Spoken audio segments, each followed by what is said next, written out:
Well, former US drone operator recalls dropping a missile on Afghanistan children and says military is worse than the Nazis.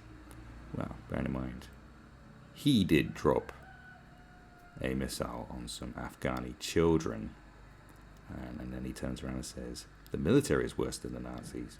Or maybe it's you that's worse than the Nazis. Possibly. I don't know. That sort of statement makes you go, really? But before we go into this, let's break it down. Okay, so the drone operator, who is Mr. Bryant, Brandon Bryant is his name. Brandon Bryant.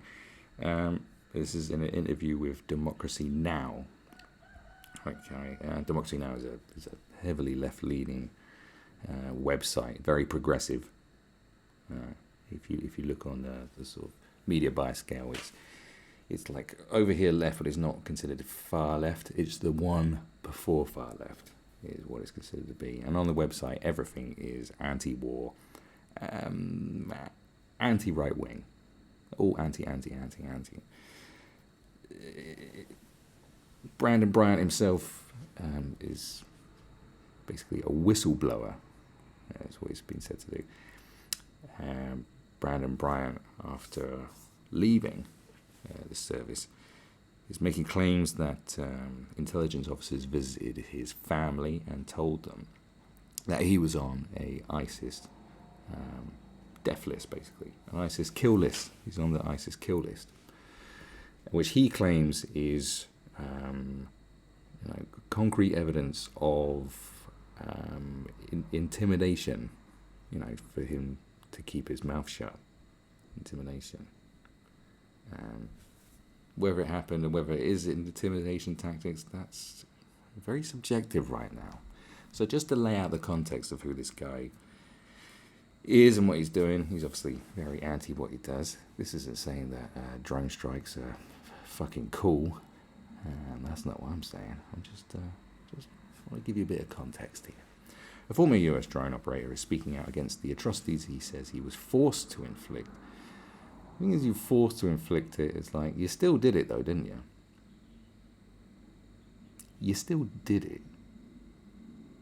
Maybe because it's easier to inflict these atrocities because, you just got, you're doing what I'm doing. You're just on you're on a computer thousands of miles away, navigating this thing and just going blip. It's not like, say, during, I'd say, I'm in Vietnam, say during the Vietnam War, when you go, right, execute these children in this hut, with your bayonets and shit. So you can look, you have to be looking in their faces. Which is easier, do you think? And you still did it. That's the thing, you still did it. So he says the American military is worse than the Nazis. Okay, so let's put that into context. So 6 million Jews gassed because they were Jews. 25 million Russians. 10 million British. Yeah, that's enough to count up and go, no, that's a bit silly, isn't it?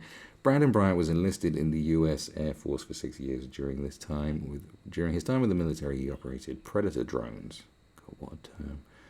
Remotely firing missiles at targets more than 7,000 miles away from the small room containing his workspace near Las Vegas, Nevada. Mr. Bryant says he reached his breaking point with the US military after killing a child in Afghanistan that his superiors told him was a dog. Mr. Bryant recalls the moment after firing a Hellfire missile. You're flying your Predator drone and firing Hellfire missiles. I would say about the American military, if you don't want to be labelled as evil warmongers, you might want to change the terminology of your your death machines. I mean, George Bush would have called it a Liberty drone and a missile of freedom. He would have spun that better. Anyway, Mr. Bryant recalls the moment after firing a Hellfire missile at a building containing his target. He saw a child exit the building just as the missile struck. When he alerted his superiors about the situation after reviewing the tape, he was told it was a fucking dog. Drop it. Right. So is it because they're referring to the child as a dog. No, it's a dog. Maybe it was a dog. See, this is what we don't know. It could have been a dog, or it might have been a child. Maybe this guy's just really traumatized about the atrocity, about, killing people with drones, and he's now just gone, no, can't handle it, which is understandable.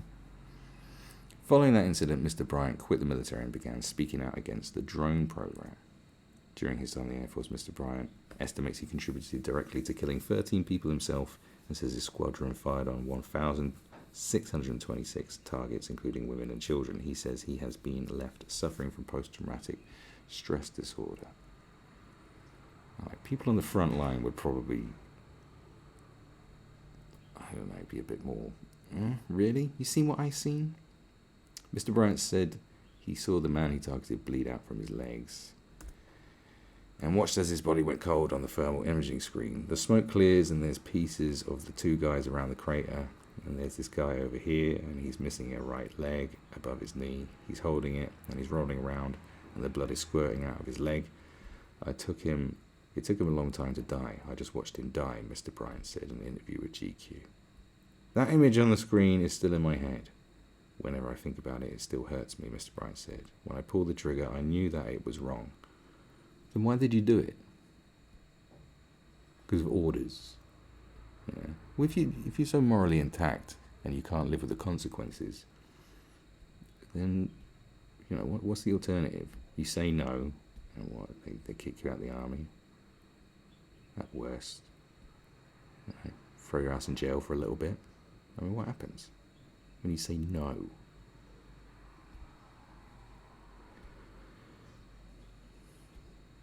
I knew that it was wrong.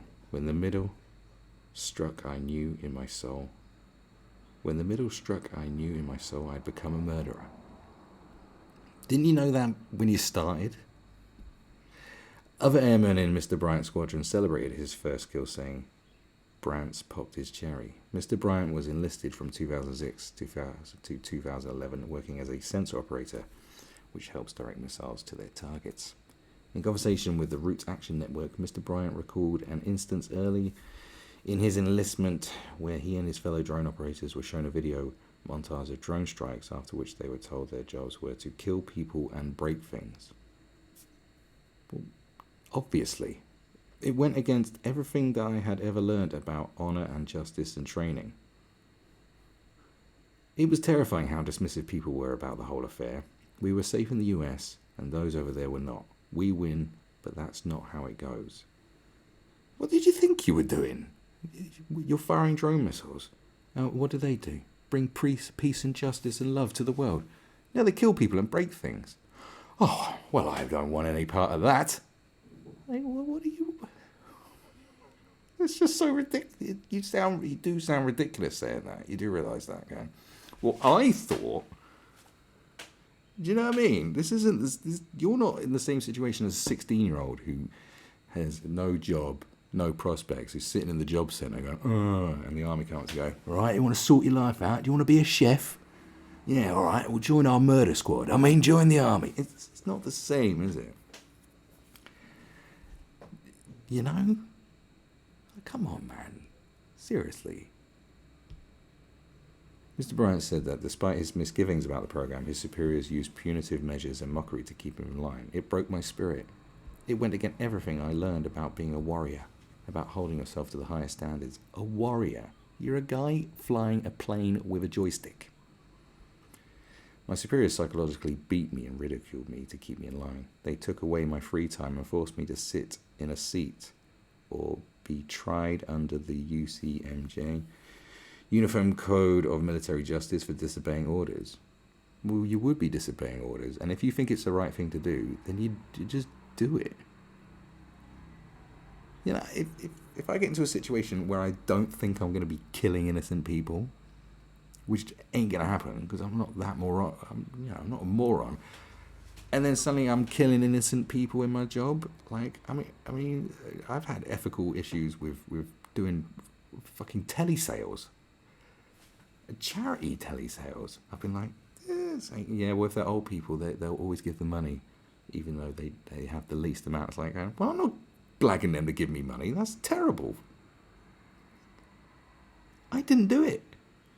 But I wasn't fucking drone striking people in their homes. Do you know what I'm saying? What? When's the point when you go, God, this murdering people with this little model airplane's a bit rough? Like, come on, man. Like, seriously. Mr. Bryant said, in a sense, it was my prison. I served my time to learn and reflect. Yeah, we're still getting paid for murdering people. And so, I'm sure you get paid a lot more than people in jail. And so I hold the key now to the entire apparatus. I just don't know what to do with it. He said the US military is worse than the Nazis because we should know better. Oh, you see, he's still got this idea about the US military being these gallant warriors. But armies are armies, man. We should know better. We're worse than Nazis because we should know better. It's called collateral damage. You can't be exacting warfare without having collateral damage. Innocent people will always be caught in the crossfire. But the argument for drone technology is that it's less. It's less. It's more of an exact science.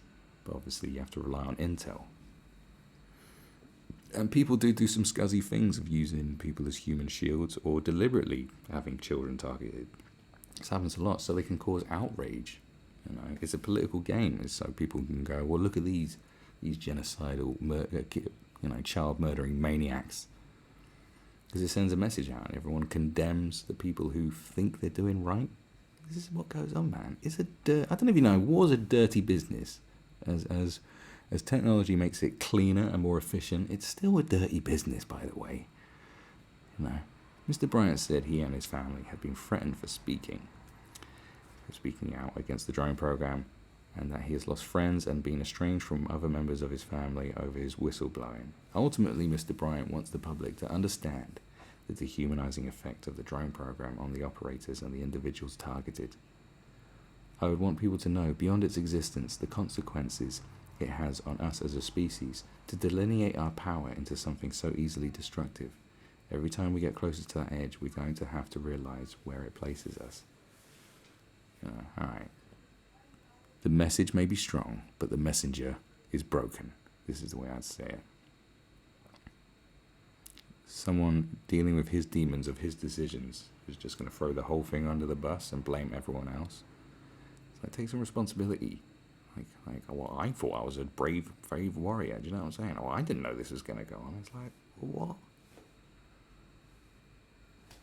That's just the bit that annoys me about it. It's just like, what? What are you going on about? Come on, mate. Come on. It's very much like it's very like, oh, poor me. It's all poor me. What? Poor you?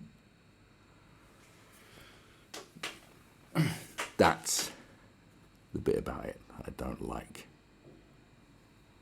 So we're clear on it. And as far as drone strikes and this whole messy business, it's like, this is 2020.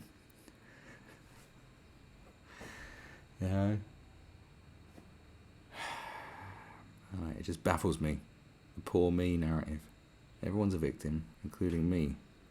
The man that flew the Predator drone that fired Hellfire missiles. Poor him.